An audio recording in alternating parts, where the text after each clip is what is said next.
Archaeology of Brewing. Because I didn't manage to get this lecture recorded in LANGFORD Major today, I have to do it today, but it's a voice recording anyway, so anyone shouting out saying silly things like Dorothy is a goddess will be recorded. So anyway, I want to talk, I want to quickly just, I don't want you to read everything that comes up, okay? Just let me do it, but one thing when we think about the archaeology of brewing, archaeological evidence in places like Ethiopia of early forms of brewing. The first archaeological evidence of brewing from 5,000 years ago comes from the Andes in South America. Now, this is a nice start, but the earliest evidence for brewing goes much further back than that. And if anyone knows anything about brewing, they will know that there's a bakery next door. Okay? Oh. Bakery and brewing goes hand in glove. You can't have brewing without a bakery. It's all to do with the yeast. It's all to do with the fact that you need to malt your grain, and you need a bakery to do that. All these things are very much linked. So, we look at this, and we think that, here we go, women in Europe baked bread and brewed beer for their families. And a couple of bits of the research tell me that women are instrumental for the brewing and bread making, which is fair enough. There's lots to be said here, but one thing that could be said is that brewing alongside bread, which surely we understand the word now, is a staple of the past. A staple means it's taken for granted. Like every week when we come here on a Thursday, we've got Welsh cakes. That's a staple of these classes. The other staple of these classes is a cup of tea. Okay, the other staple of these classes are news cuttings. The other staple of the classes is me bringing eggs and nobody wanting them. So I know you will. But anyway, the one thing about brewing is that the archaeological evidence goes back beyond 13,000 years ago. Where you've got bread, you've got brewing. It's just a simple process. You've got bread, it's left, it becomes moist, if you know, and you leave it in a bowl, and it starts to ferment, okay? And that fermentation process, with natural yeasts in the air, create the effect of alcohol. So that's really important. Is this baked bread or raw bread? Which bread? Any type of bread. Any bread, any grains, in any form of bread, anything that's been put in an oven or whatever, as long as the grains themselves haven't been completely carbonized, you can create a form of yeast. You can create a form of beer, and obviously the yeast is natural. It's natural yeast. Yeast can naturally occur in the air. And I said to somebody today that there's evidence in the past for people to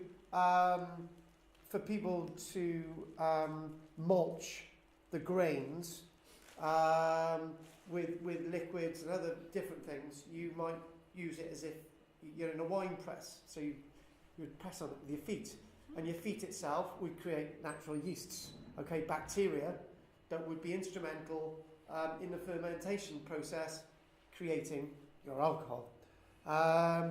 I did mention today that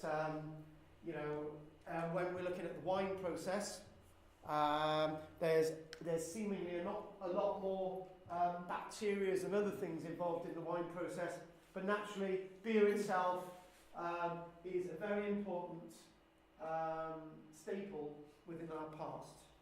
So as we slowly start to get into this, and there we go. Nice little image, isn't it? It's read from bottom left. Okay, like that. That's how it's read. Okay, this is from a tomb. T is a very important individual in the life of the likes of Tutankhamun. So 3,500 years ago, but that's not what's important here. What is important here is 3,500 years ago. It's showing that the brewing process is linked to the baking process, and the baking process is linked to the brewing process. And it's obviously got descriptions associated with this in hieroglyphics. So obviously that's the liquid. Okay, you're talking about the grains being pounded, and these are made into cakes or loaves. Okay, baked, and these are ground down again with liquid, and then you've got the process of the malting. So you go, okay, and it comes back up there, and there you go. Various different ingredients added to give the beer some taste. Well, it was tasty. And then you've got this here. Those are the loaves above, and those are the amphora below. So it's together. Beer and baking are together. So there you go. And seal jars of beer, sieved beer. So you're getting all the crap out of it. It's nothing more frustrating than drinking something and there's bits in it. Somebody made me a cup of tea once from nettles in the garden. And I said, "You've washed this, haven't you?" "Yeah, I've washed it." And it was always dead flies and stuff. And I said, "You sure? You've washed it?" "Yeah, it's just a bit of muck in it." I'm thinking, no, it's not. Yeah. So you've got to sieve it. You've got to get all the crap out of the beer. So it's really important. So move it up.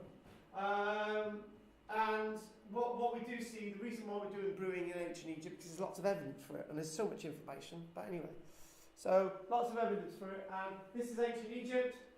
In these villages, Amarna. What's another name for Amarna, Bill?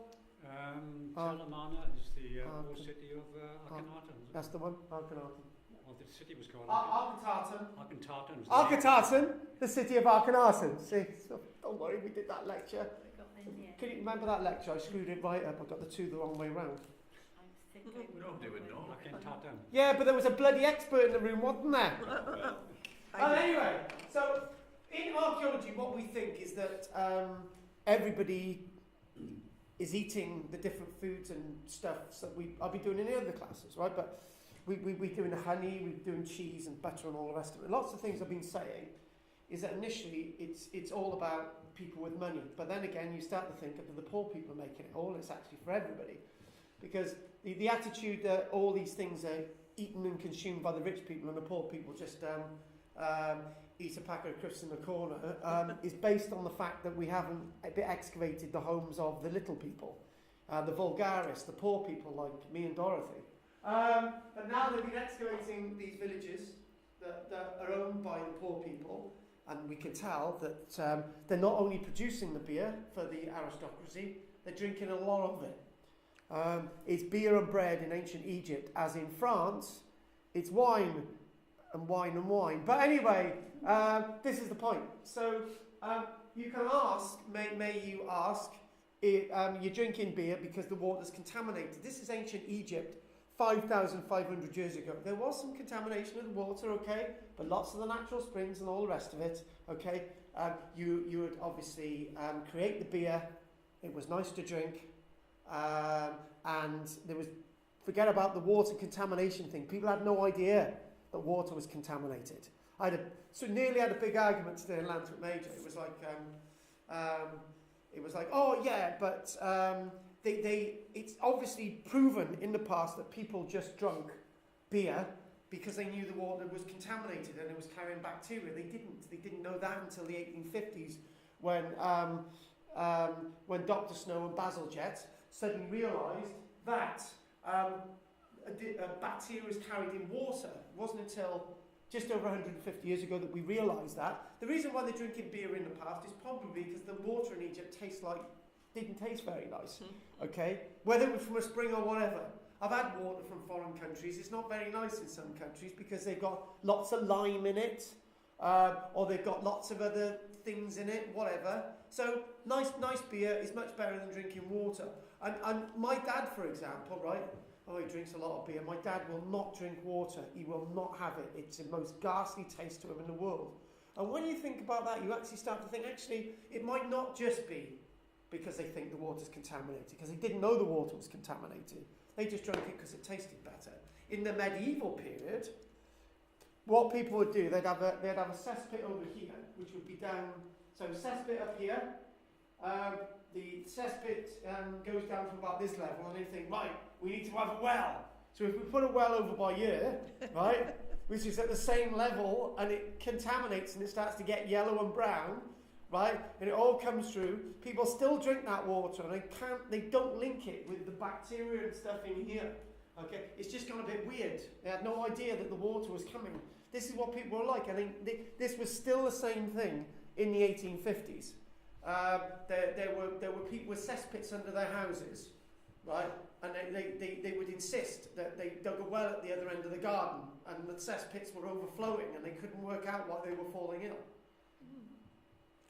And people would say, right, if you drink beer, right, you'd be okay, and that was the case.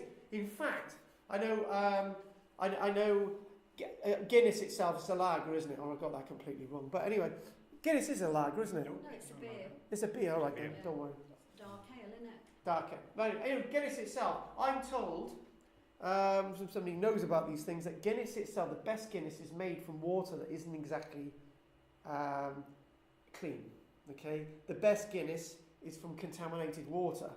But when you've actually gone through the brewing process, all the bacteria and everything are killed, right? The alcohol kills all that off. You've got a perfect drink. In fact, I don't like Guinness at all. Don't like drinking any of that stuff at all. But the fact of the matter is that all of this thing about beer in the past, they're drinking it because they knew that the water was contaminated, isn't exactly right. They knew there was something wrong with it. It didn't taste right, so we drank beer. That's the real fact, George. You're right, you're completely right, but their mindsets are different. Do you see where I'm getting at? They didn't know about bacteria. Oh, They knew that the water wasn't good for them, so they drank beer. Are we okay with that? That's fine. Bill? If the ancient Egyptians were drinking beer, it means they were growing hops, which I don't think they did. No, they didn't. So they make an ale, which comes from barley. So they Actually, my academic notes tell me it's beer. They had no hops there. Well, traditionally, you might have Yeah. changed, but traditionally beer is hops, Yeah. and Today it is, yes. today it is. But and not ale, then. and ale is But not barley. then. Not then, no, probably doesn't. Not then. Things change. In Egypt today, they call it boozer. Okay, the beer that they produced 3, 4, 5,000 years ago, called boozer, B-O-U-Z-A, right, is using exactly the same techniques today as they did in the past, and it's Egyptian beer. Look, let's not get het up on the terminologies, okay? Let's just flow. So there you go. And What do they make it out of then? Barley. barley. What you do, you slightly roast the barley, or what you do, you grind the barley up, and you slightly you touch her in the oven to sort of bake the outside, and in the middle of the loaf itself, or you can call it a cake, but it's not a cake. In the middle of the loaf itself, the malted loaf, okay, the barley is become activated, okay, and then what you then do, you grind that down, right, and you put it through a sieve, and then you're adding water to it, and then there are natural yeasts that come into it, and those natural yeasts ferment it, and that fermenting creates alcohol. It's as simple as that. Thank you. When you go to Cardiff, they use hops, but hops weren't introduced into the Western Hemisphere until about the 1600s, we're told, but that's another debate. We're not doing hops. So anyway, one key thing with archaeology these days is over the past 20 years, we know more in the past 20 years about how they're eating, consuming evidence for food than we had done from when people started studying archaeology up until about 20 years ago. We've learned so much. And we know that we've got evidence of starch particles, and the starch particles, obviously starch, barley, job done. The starch itself is then fermented, and obviously that fermentation with the yeast turns it into sugars. Okay, and the sugars are, and then you go on to alcohol. So we can trace the starches, these fine granules of starch. Okay, they've got the fine granules of starch on these sites in ancient Egypt. So we're no longer guessing that they're drinking beer, And we're no longer thinking that they drink beer from all the descriptions in ancient Egypt. We know they're drinking beer. And I got to be honest with you, somebody hasn't put the heat on down here, have they? No. So obviously more evidence as well there. Very, very fine. This is microscopic evidence at the finest level. That sort of one thing there is about 1/10 of the size of a sand grain, as it is 1/10. So it's sort of it's very fine. And the other thing as well is we know that they've got yeast in these sites in ancient Egypt because there's a yeast cell. So you've got bottom right, obviously down here somewhere. So yeast, they've actually got evidence of the yeast because it's dried out, and you've got the evidence of the yeast. I've always thought that yeast would just sort of decay and die off, but that's actually the evidence. So we've got natural yeasts. There's lots of forms of natural yeast. They didn't have industrial yeast until about 150 odd years ago, or actually less than that. So basically the process, before I look at this wonderful thing on ancient Egypt, we've got a nice little article we're going to do. Emma, or barley. The other week I brought in did you see my sack of einkorn? Did you see that? Flour? No. I didn't show you my bag of einkorn flour. Oh, they were selling it. Yes, you did. Yeah. Yes, you did. Yeah, you did. You did. You weren't here. Yeah. There's a bag of einkorn flour, right? Which is one of the earliest cereals out there, but also Emma's one of the earliest cereals. So basically, forget about these terms a minute. So this is malted. It means it's slightly roasted, but it's not completely roasted. It's not roasted so it's carbonised, okay? And that sort of activates it. And it's either coarsely ground or baked into a cake, right? Loads of different ways of doing this. And there's different ways. You can either sieve it, so it's fine, and then add the water, or you can add the water and all the sort of ground bits of bread or whatever you're using, and that's then based into a big vat. Yeast is added, and various other bacteria are added. You can different ways of getting that naturally, and then it's left to ferment, and it's decanted and consumed. The best beer is something that's more or less just been made. Within about 4 days, you're getting a nice beer. And the thing is, because beer in ancient Egypt and medieval England is something that is drunk on a big scale, you haven't got any time to keep it on the shelves. And that's the whole point. And do you know what, right? Can you take those cup of soups off the table? Because my mouth is watering. Oxtail. No, I'll keep it there. I'm going to laugh, Dorothy. But, you know, I haven't had oxtail for ages. Well, you can have one if you want. This young man's having an oxtail, isn't you? Well, there's four Well, in the no, packet. I wouldn't buy it. It was too dear. There's four in A there. whole oxtail. There's Yeah. four The packets. whole oxtail. Oh, there's country vegetables are there. So My there's daughter's four. engaged Sure. to a butcher. You're engaged to a butcher. His daughter's engaged to. Wow, that's good, isn't it? It is. There's many jokes about meat and veg. Oh, a lot of jokes, yeah. You want to write a book? You reckon? Yeah. What about his What about meat and relationship? veg? No. No, all the little bits, you know. All the things you Oh, the can bits you need to stop, all of you. Right, okay, so I've got a nice little article. With the wee I've got a bits. nice little article coming up, okay? I've got a nice little article coming up. But Fiddle with I haven't been fiddling with you. in me. Israel, What a pity. we got some of the earliest evidence of brewing 13,000 years ago. But before we actually get there, what we need to do, there's a nice piece, and what I'm going to do, I'm going to chuck it up on the screen, and if I'm not going to read it all out, but we're doing beer, so there it is, beer. Let's have a look at this one. Oh, I think I've already got it up.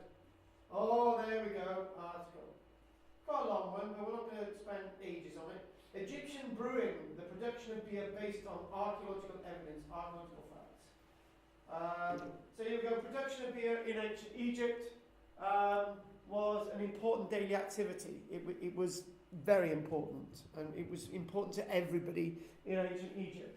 Beer was an essential part of the nutrition of the ancient Egyptian. It was key to their nutrition because it went alongside the bread. Yeah, it was important to religious life. It was important to everyone. I would like to paraphrase this. So we know that beer production dates back as far ago as 5,500 years ago, because we know it does, because the descriptions in the tombs and other written evidence tells us that they had beer. So that's great, but we need to find the evidence, and it's in the pottery, the residue in the pottery that actually tells us that they are drinking beer, and lots of it. The standard model for the production of beer in ancient Egypt is based on artistic depictions in tombs and temples, and there you go, boozer. Boozer itself is still produced today. So if you want to go to the boozer in Egypt, you get boozer to drink. Is that where the name come over? It must do. It must do. Must be, God, yeah. I reckon somebody went abroad in Egypt one day, and they said, "Oh, look at this new drink. I've been drinking boozer," and somebody said, Yeah, "You must be a must proper boozer." It's got to be. Come on, Must be, innit? come on. Now you know quiz question answer. Yeah. You might win it. And obviously, instead of the depictions and all the rest of it, and all the written stuff, we're now getting beer residues. So we know that it's in the big containers. It's on these archaeological sites, and it's the starch. It's how we've got the different types of starches and all the rest of it. So everything's being rethought. Beer itself is to be thought as being life-changing in ancient Egypt. Now, you can make a little bit of a joke about this. Beer isn't life-changing today, except it is for some people. Some people I know only drink beer, and that's all they live on. And they say they get their five a day from... I've heard that. All nonsense, of course. All nonsense, but it's a way of drinking your beer. So here you go, more of this, some nice interesting facts. Beer is simply defined as a beverage made from fermented cereals, but it's a nice simple definition. And fermentation, which can be done by the activity of yeasts and bacteria on the sugars, so it creates a reaction, okay? And with that reaction, it converts all that reaction into alcohol, okay? Many cereal crops that are rich in starch can be used to produce alcohol. That's important. So in Central America it's maize. China it's rice. Bingo. And in other parts of Africa you're talking about millet and various other different things. So all of this, you are dead right there. All these are capable of producing beer. Well, I know you guys didn't do it with me, but I'll probably mention it. When I did wine, I stood in a room, don't know which class I was in. I said, right, define what wine is, and everybody said wine is only made from grapes, and I said that's the first mistake. It's not. Wine is made from any fruit, really. You can make wine from nettles, so that's something else. Elderflower, yeah, but that's a fruit. Broad beans. Broad beans, yes. Yeah. I've never heard of broad bean wine. The thing is, right, I've had so many beans this year. We've had so many broad beans that we had so many at one stage. They've got a windowsill then, which is stacked full of these broad beans, so we can actually have the beans for the next year. I didn't realise we were going to have so many. So. Are you off for green tomatoes? Oh, lush! We're making chutneys. There you are. There's a bag for them. Oh, that's. You said. Oh, right, chutney. Michelle will make a chutney out of it. Only if you want them. Well, we got a marrow chutney in the cupboards at this minute. You like marrow, do you? No, my mother used to cook marrow, stuff it with sausage. Oh, stuffed marrow. And fry it and stick it in the Exactly. Standard. After a while, isn't it? Yeah, my mum found out my mum found out when I was about 10 that I really liked hot dog sausages, right? So I thought, right, that's nice, the hot dog sandwich, hot dog and chips, right? But I had hot dog for every single meal then, for a whole month. And I just, after that, you can't do it, can you? When a parent thinks the child likes something, they give it to them all the time. My Right? husband had the same problem with tish and lap. He remember telling his mother he liked tish and lap. What's that? It's the fruits. Tish Oh, and right. lap made of sour milk. And, Oh, right, yeah. And he had that every day. And then, For dinner. With butter, jam. no. Didn't say anything. No. Anyway, So you go, malt is grain that has been germinated. Basically you germinate something by heating it up, or it's a bit, or you basically grind it down and you heat it up or whatever. So that's malted. Mash is malted or grilled grain. There is being mixed with hot water to form wort. So that's where there's a lot of other stuff in here. Some of the best beers, you need to chuck in a good old copper cauldron in there as well. Guinness, bingo, I know that much. So wort is the fermentable liquid. After fermentation becomes a beer. So you drink wort. Right. I don't know. It's basically what it is after, whatever. This question, Bill. Do you agree with this? Did man once live by beer alone? No. Yes. No. Yes. In ancient Egypt, they did. But they had been bread as slaughtered well. all the time, though, weren't they? Pardon? They'd been slaughtered all the time, drinking beer all the time. You'd have got They didn't know completely why they drunk. felt happy after it and relaxed. Yeah, exactly. They know Really? that. You'd have been drunk. Well, no wonder the Egyptians lost against the Hittites. Do you know what I mean? It's just like, oh, hi guys. Oh, your swords are made of something different than our copper swords. Oh, boys. Anyway, moving on. And the other side ran for it. What? And the other side ran for it when they went up to it. Yeah, exactly. Most agreed that the first use of grain in agriculture was produced for production of gruel. What does that mean? Actually, this ends up saying that, in fact, beer came before people started eating bread. Hence why did man once live by beer alone? Grain itself, grinding grain and all the rest of it, they saw there was a reaction and all the rest of it, they could make alcohol out of it. Yeah? I think that's the point they're trying to make. Gruel, you can assess gruel as being something very different. But gruel itself, as in made from grain, the gruel itself, you can think that it was suggested that the first beer could have been a thin gruel. Do you know what I want to do is get a bowl and mash up one of those Welsh cakes and put water with it and say gruel, and then you've got the fermenting process and you've got sugar in there. You could actually make alcohol out of one of those. Welsh cake beer. Yeah. Thought we love that. Anything with starch meant will make beer. Oh, should we give it a go? Do Seriously. you want me to mash Starch one up in boiling water? Well, not. Will it make it today, the beer? Well, we No, could. We could. We'll have to have a Well, you. spin for a month. What you need to do, get one of those Welsh cakes, right? If we mash it up now and put it on the windowsill with a lid on it, right, it'll ferment. By next week, we can have alcohol. I've got good homework. Yes. Everyone make a beer at home.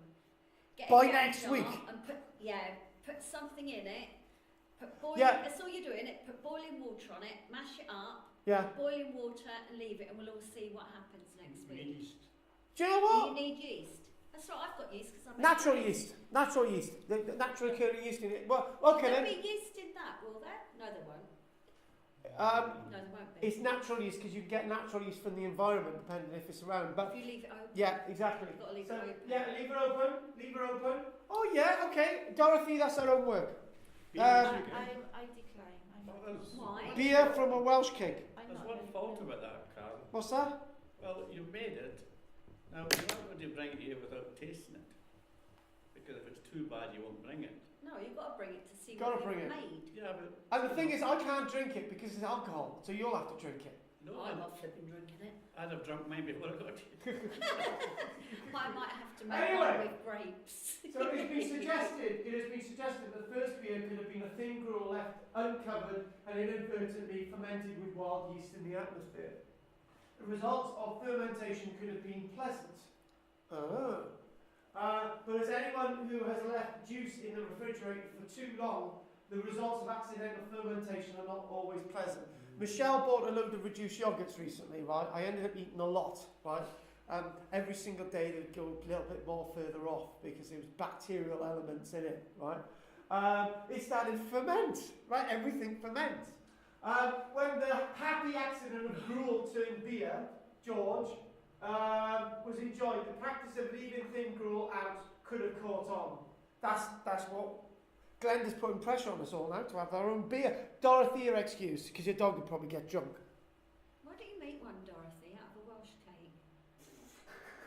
She wants to eat them. Can't see the bloody point. Oh, yeah, I'd rather eat the Welsh cake. Lager and bring it in. Yeah. See, you're giving her away now.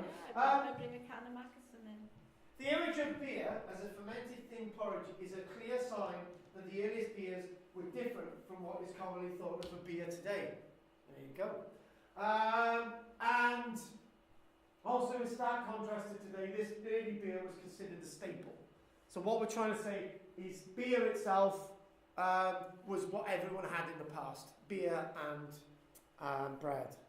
Today, most people don't drink beer, do they? No, No. Don't they? None of us drink in a room at all. I don't Oh, know. yeah. At Christmas, you don't drink at all, do you, Bill? My husband likes real ale. There's a real Not ale. so Hey, much. shut on up, the you. He's bridge. not even in a room, so we don't count. There's a real ale on the bridge. You know what the Is bridge there? is, Dorothy? Yeah. There's a real ale pub there now. What, instead of the Italian or what? Instead of the yeah, bookshop. outside to the Italian, where it used to be. Yeah, instead of the It's- bookshop. What's it called? Is it a bookshop? Yeah. Oh, It's like a Welsh craft shop, isn't it? yeah, craft ale. Yeah, they had one in Porth Call as well, but that's shut down now. But it's It's because but you they drank all the alcohol. Right, moving on. So here we go. Inscriptions in tombs in ancient Egypt, as well as in administrative records, show that beer and bread were seen together as everyday food. But the Egyptians are telling us that now we know, and it was considered as their national drink. In Akhenaten, and the modern name for Akhenaten is Akhenaten. no, the modern. Telemana. Yeah, that's it, or otherwise known as a manor. If you're from Wales, you go, it's a manor, like, you know. Just ask, Go on then. how was their, their life? How long did they live? These people? Why? I always get this question at least once a year these days. Because You're you said the how much alcohol they drank. It would be good for them. The thing is, okay, put it this way, right? One of the ancient Egyptian pharaohs lived 90 years, right? So if we want to start there and we want to work back, it's difficult to ascertain. The problem is what we've got is that the idea of child mortality, Yeah. right? And what always happens with the idea of child mortality.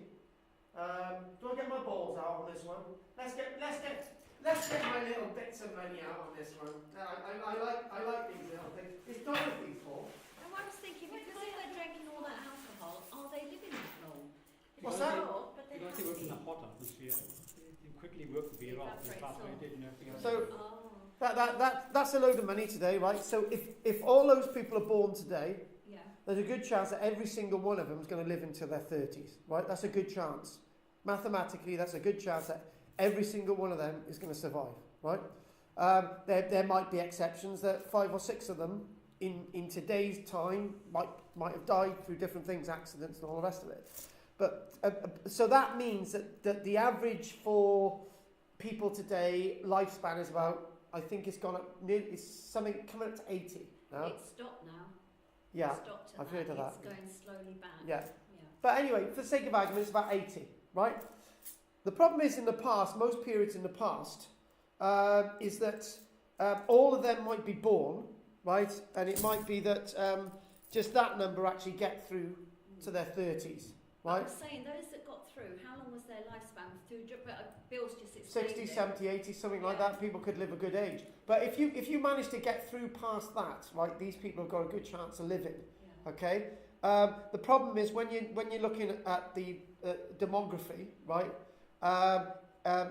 all this is put into the figures, so that means the average lifespan is about 20, Yeah. which is I rubbish. just wanted to know the alcohol. You just got to ignore the children that died Yeah. before the age of 5, and then when you do that, like that graveyard Dorothy and I have been into over by Newcastle Hill, you go in there and there's loads of children, isn't there, who lived up until about 3 or 4 months, and that's it. It's crippling. There's a whole yard there, and most of them are children.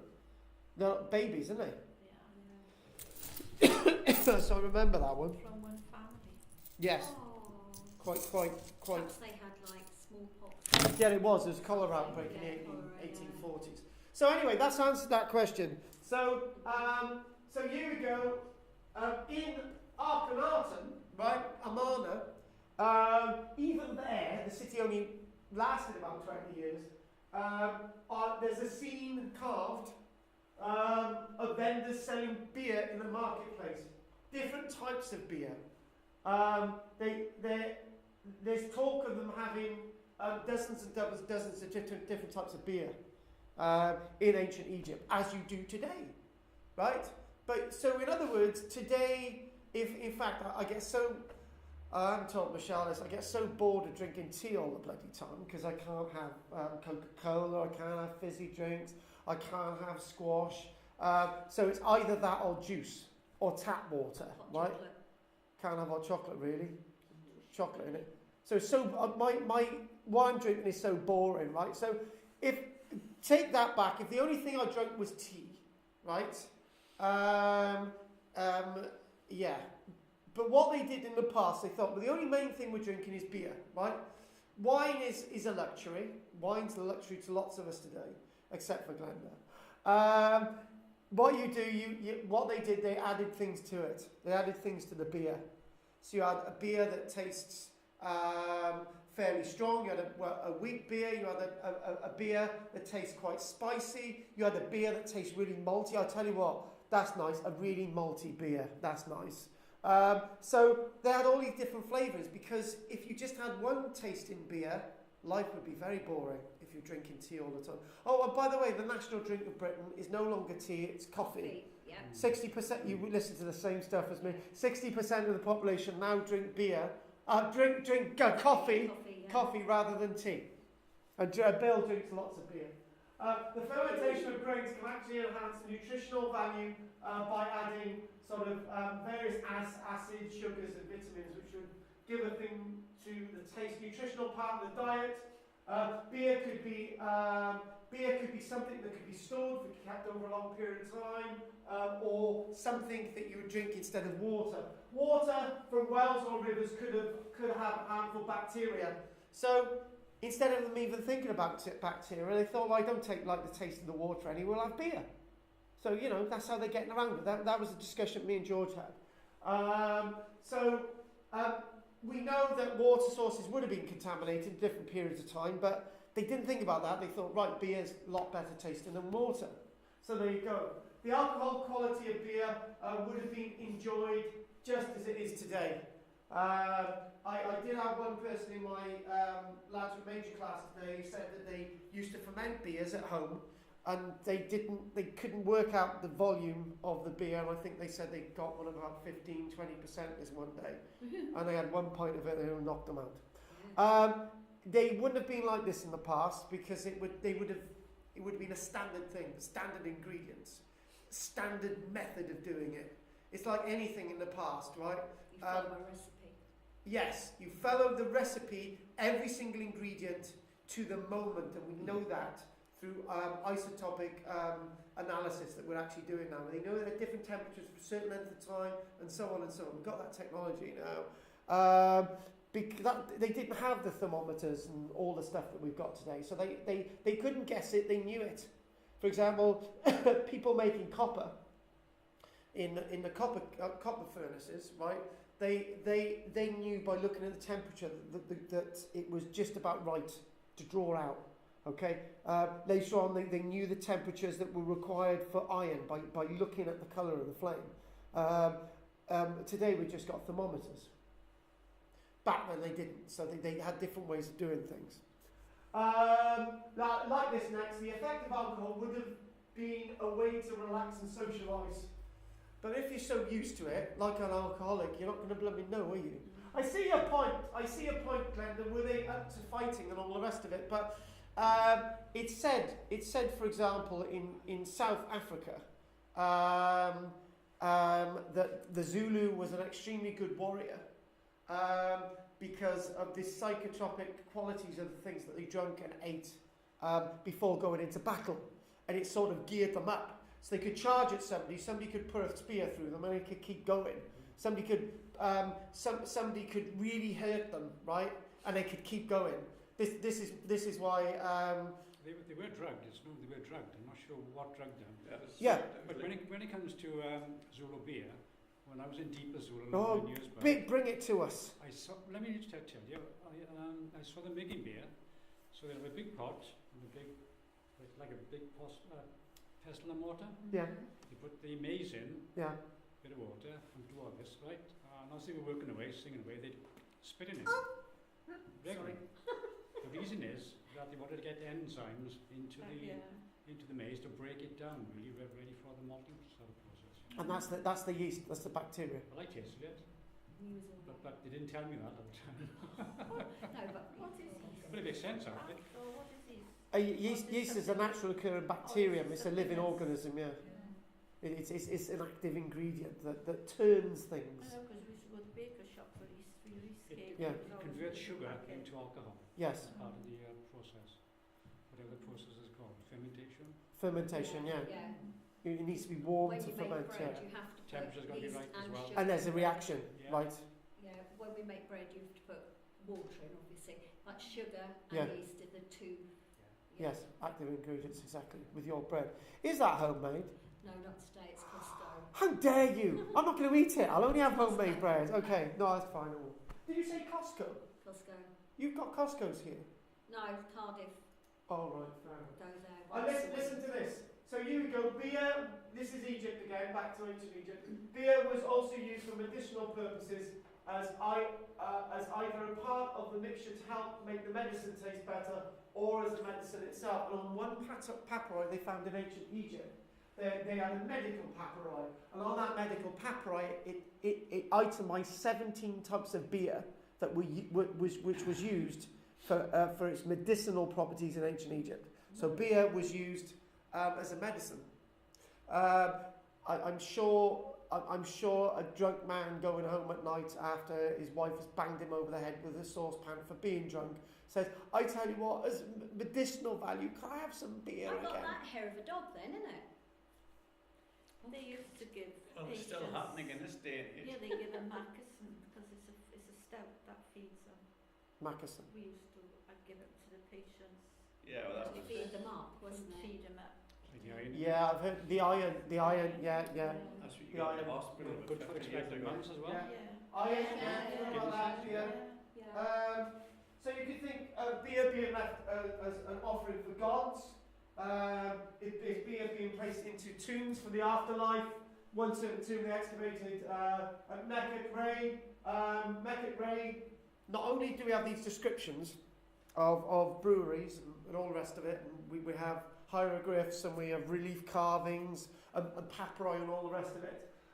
In this guy's tomb, right, he actually had a scale model of the brewery and bakery that he probably owned.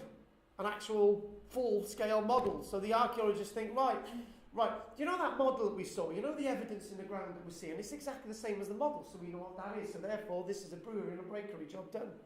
The Egyptians were so good like that. It's just all about interpretation. And we've looked at that one there. So we go into this one. The process of making beer is often implied through the interpretation of these models, the inscriptions, and all the rest of it. And there you go. We mentioned boozer there. And modern boozer itself is produced on exactly the same ingredients, the drink today, as the boozer, the beer that was in the past. So this is one interesting thing.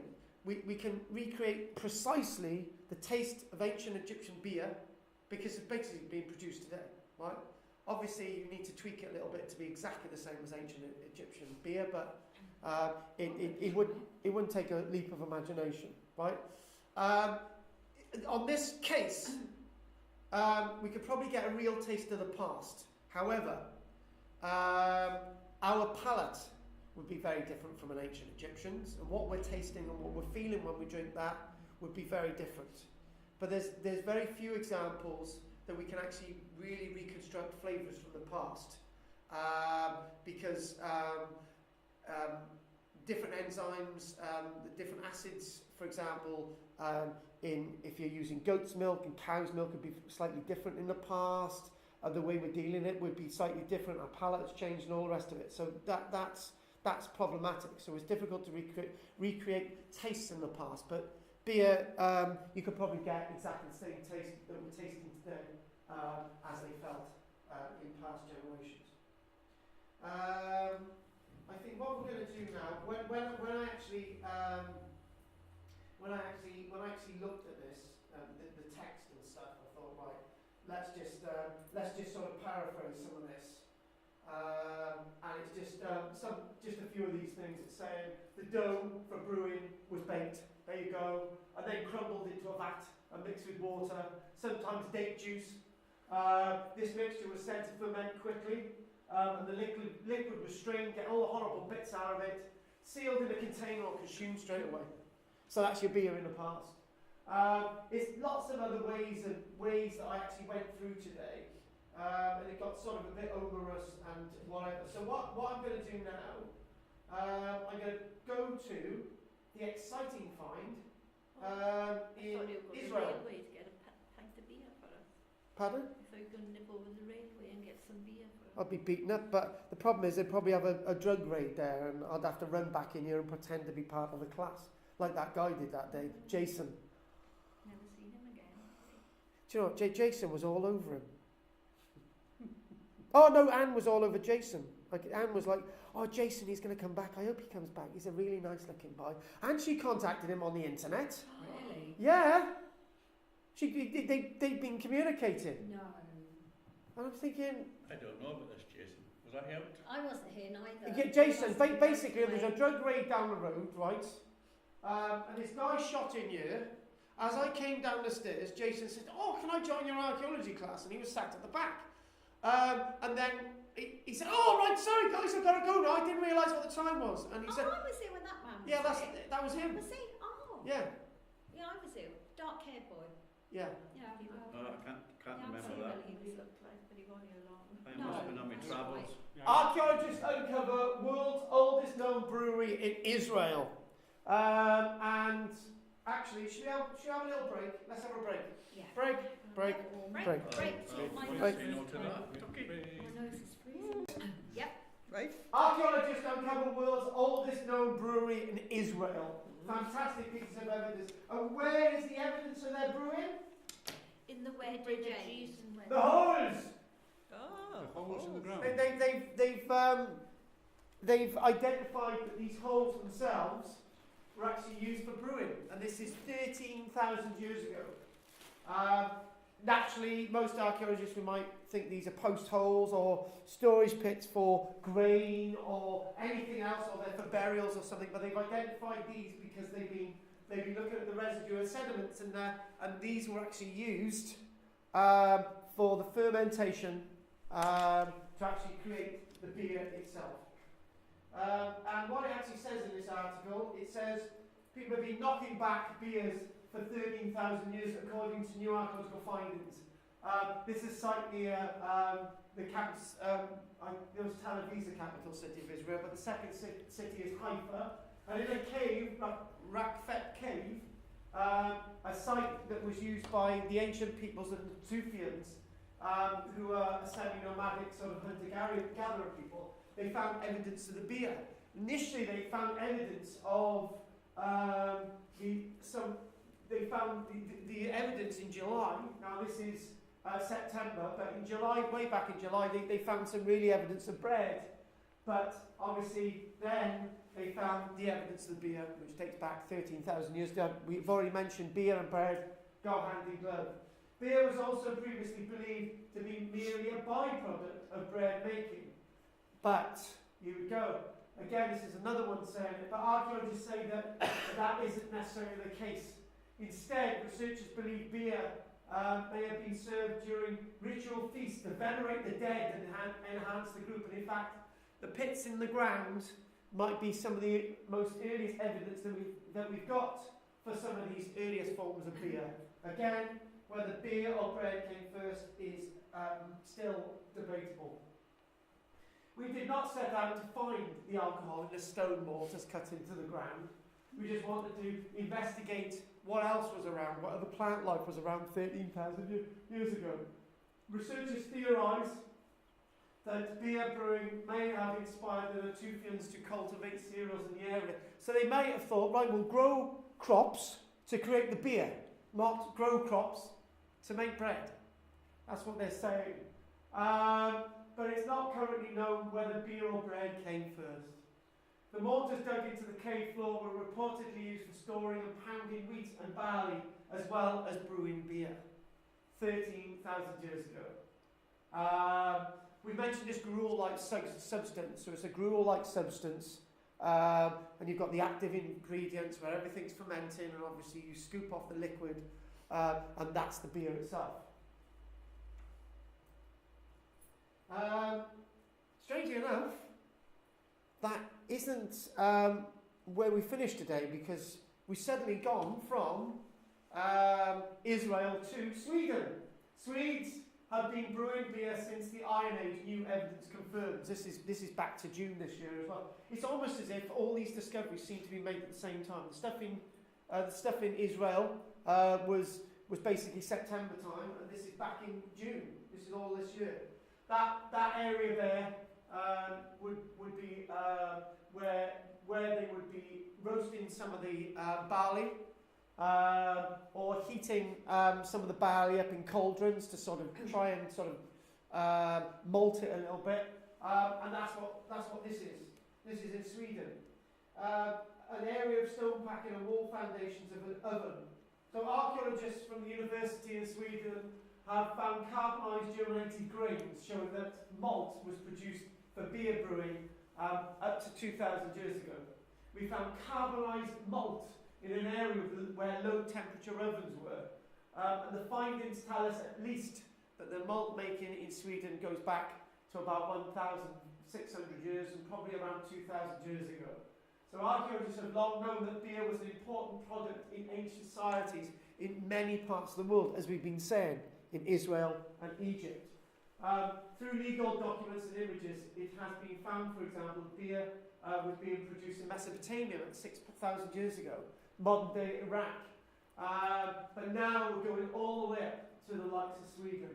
We often find cereal grains on archaeological sites. You immediately might think this is to do with bread, but these germinated grains found around a low temperature oven indicate that they were used for malting for beer.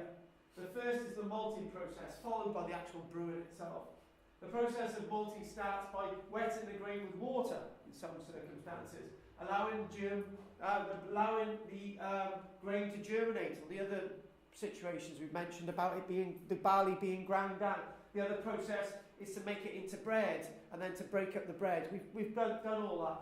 So during germination, the enzymes, active enzymes, start to convert the proteins and the starches into sugar. So barley's being converted into sugar. Once enough sugar has been formed, germinated grain is dried in an oven with hot air.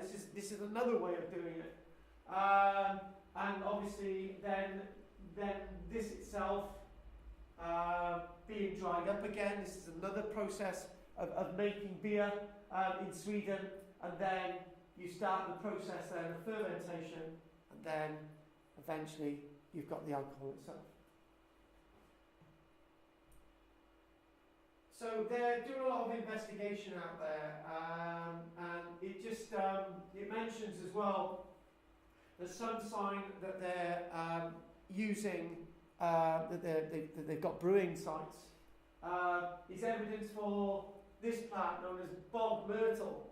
Bog myrtle was used to preserve and flavour the beer. It was an actual preservative in the beer. So if you wanted the beer to last more than 4 or 5 days, bog myrtle would be used as a preservative for the beer to last longer.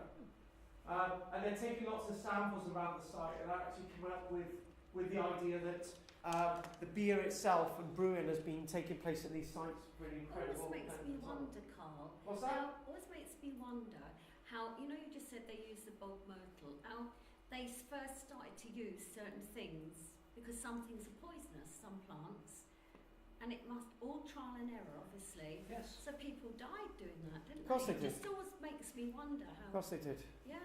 It was a brave man who first ate a tomato. Was it? Came from, what do you think about it? Yeah. If you haven't seen a tomato before, Yeah. It's a red thing. Yeah. hold back, wouldn't you think? Yeah. Look at this. Yeah, It's exactly. Just, you're Try doing and that, and error. it's kind of getting my Yeah. brain Exactly. thinking, wow, all these people Exactly. that tried that, because if you ask anyone to try anything nowadays, you wouldn't do it. If you didn't know No. what it was, you wouldn't do No, it. you wouldn't do Well, it. they had to, didn't they? Yeah. So, Wow. Well, unlike stupid people like me, and somebody says if you lift up the drain cover there and you try some of the water, it's actually fresh yeah. spring. Yeah, but that's something else. I've been there with you doing that. Yeah. So finally, this one here before we finish, archaeologists find beer and pizza ovens in Northamptonshire back in 2014. Northamptonshire Brewery, obviously ovens and brewing. Pizza ovens. Pizza ovens, yeah.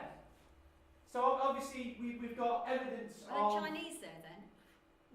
Well, pizza China. No, shut up. That's racist, that is. Anyway, we've got some of the storage pits in the ground. This is all associated with the brewing process because we come over here. That's staying in there. Okay, storage pit, that's staying in there. You've got the ovens for the malting. Obviously, you've got evidence of the bread ovens. Lots of images here. It's big, isn't it? The area. It is. Well, that's 2 meters. So yeah, it's a big area. And these here are the small ovens. That one. When I was working on my medieval village outside Cowbridge, we actually come across little things like that. And I remember looking at them back in 1995 and thinking, I don't know what the hell these things are. But now I know they're bread ovens. It's like whip bread of them days, isn't it? Is there evidence of Roman breweries in the UK, Carl, or elsewhere? Of course, Asterix and the Ghouls. Yeah. I thought Let's start again. Asterix was Is there any cartoon. evidence of that in the UK there are the Roman breweries, Carl? It's got to be based on something. Right now, yes and no. I think there's talk of them. I think there's in some of the old documents that there's talk of them making some kind of beverage over here. Yeah, Plenty of beer. evidence around in bakeries, you know, Yeah. especially in There's got to be. There's got to be. There's got to be. I think there's reference in some of the old Roman scholars about beer being drunk in this country. Because the legionaries would have drunk beer, whereas Exactly. the superiors would be swilling the wine down. Exactly. Yeah. Just like in this room.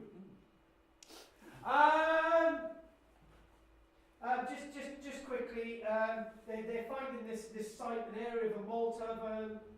One of the biggest finds at the site itself in 2014 in Northamptonshire was actually the malting oven, which was used for the roasting of barley, for the production of beer, and is believed to date back to the 1200s. And it's all to do with our friends the monks. Quickly, this is known as a puzzle jug, and if any of you know about a puzzle jug, it'd be a jug about that big with a load of handles around it, a load of spouts on it. You pour beer, you put beer in it, and a puzzle jug worked. You had to drink out of one of the spouts without all the other beer going everywhere else. Hence the puzzle jug. There was a certain way of holding a puzzle jug to drink out of it, and if any of the beer spilt, you had to give the puzzle jug to somebody else to drink out of. There was all these different spouts. I brought my brother's puzzle jug for you. It's in London now. Because you have to cover all the holes. Yeah, that's right. Is it in a museum? No, it's in the Wenny. They make them in the Wenny. They do. Oh. They make them in your You have to cover all the holes But to if I drink out had of. to tell you how to do it, I'd shoot you. I've got to kill you and then after. Oh, great. That's great. Thanks. Oh. It's alright, George has got to go. I know. Oh, with his best. Anyway, what we're going to do, That was obviously interesting. they've got more finds of breweries in Lincolnshire. Actually, that was basically it. So, are there any questions? I like that one. You would like that one? Okay, hopefully see you all next week. If there's no more questions, any help, Tiger, would be grateful, and thank you very much. Thank you. Thank you very much. Touched cider yet? Here we go. So, the archaeology of brewing, our proper start. When we think about the archaeology of brewing, we need to go into various different areas of the world.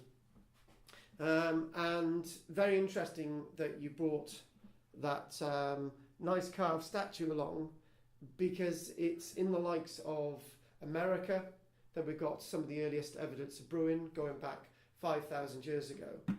But we need to look at the actual evidence itself. And the actual evidence itself is not only in the equipment, as we've been using that word quite extensively with the other processes involving foods, but actually the traces of acids and so on associated with the various vessels that was used to store the brewed material. And not just the acids, we're talking about the starches as well. So it gets slightly scientific today, and it went across quite well on Tuesday. There ain't many images, but looking at the archaeology of brewing, and I think the biggest question is that we've always got to start with is that you might hear about people talking about brewing in the past, but were they actually doing it? And the sense of the actual pictorial evidence of brewing